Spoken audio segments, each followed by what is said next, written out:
I know you are very busy trying to save the world, and I appreciate you making the time to pop by. What better place to do it than on The Daily Show? The world. But thank you. I appreciate that. Let's get into it. This is a strange film for me to watch because I go, the first film was almost the world is ending, and now there's a sequel? Yeah. Well, the solutions are here now, and that's part of the change that's taken place in the decade since the first film.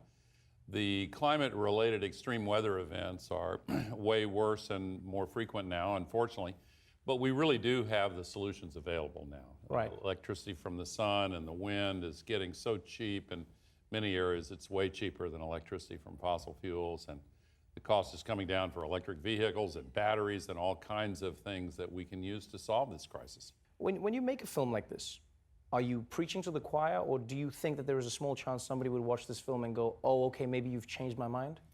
Well, there's a new participant in the discussion that's way more persuasive than I am, and that's Mother Nature. These extreme events, like unfortunately Superstorm Sandy here in this city a few years ago, have really gotten people's attention. And you know, there really is no debate. The large carbon polluters have taken the playbook from the tobacco companies years ago.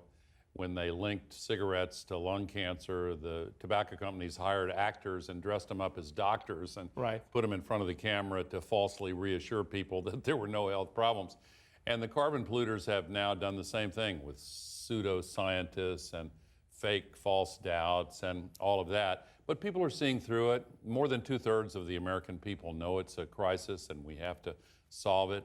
Actually, way more Trump voters than not believe that it's a crisis and wanted us to stay in the Paris Agreement. A big majority of Republicans disagree with Trump on it. Now, I mean, Trump voters, or many of them, or some of them may believe in it. The problem is the person they support does not.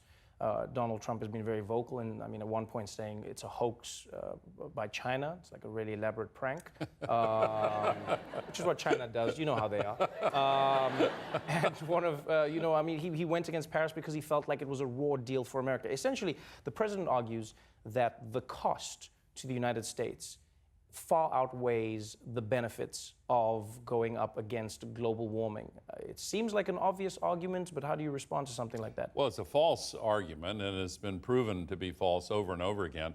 Actually, the biggest source of new jobs is in solving the climate crisis. Solar jobs are now twice as numerous as coal jobs, and they're growing 17 times faster than other jobs in the economy. Right. Single fastest growing job is wind turbine technician. And if you look here in the United States at all the new electricity generating capacity that was built last year, 3/4 of it was from solar and wind. If we look at America as a world leader, in many ways Donald Trump has given up that position, especially when it comes to climate change and fighting. So the world has moved forward. Countries like India have stepped in, you know, and said we will pull our weight in the Paris Accord. How important does the presence of the United States become then in that conversation? Will it stall because of Donald Trump, or does that become something people can do without him? Well, it's interesting. When he made his announcement that the U.S. was going to pull out of the Paris Agreement, I was really worried that some other countries would use that as an excuse to pull out themselves.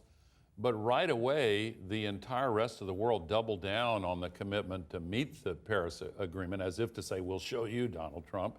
And here in this country, the governors and mayors and business leaders stepped up and filled the gap and said, we're still in Paris. And now it looks like we're going to meet our commitments under the Paris Agreement regardless of Donald Trump. He's kind of isolated himself.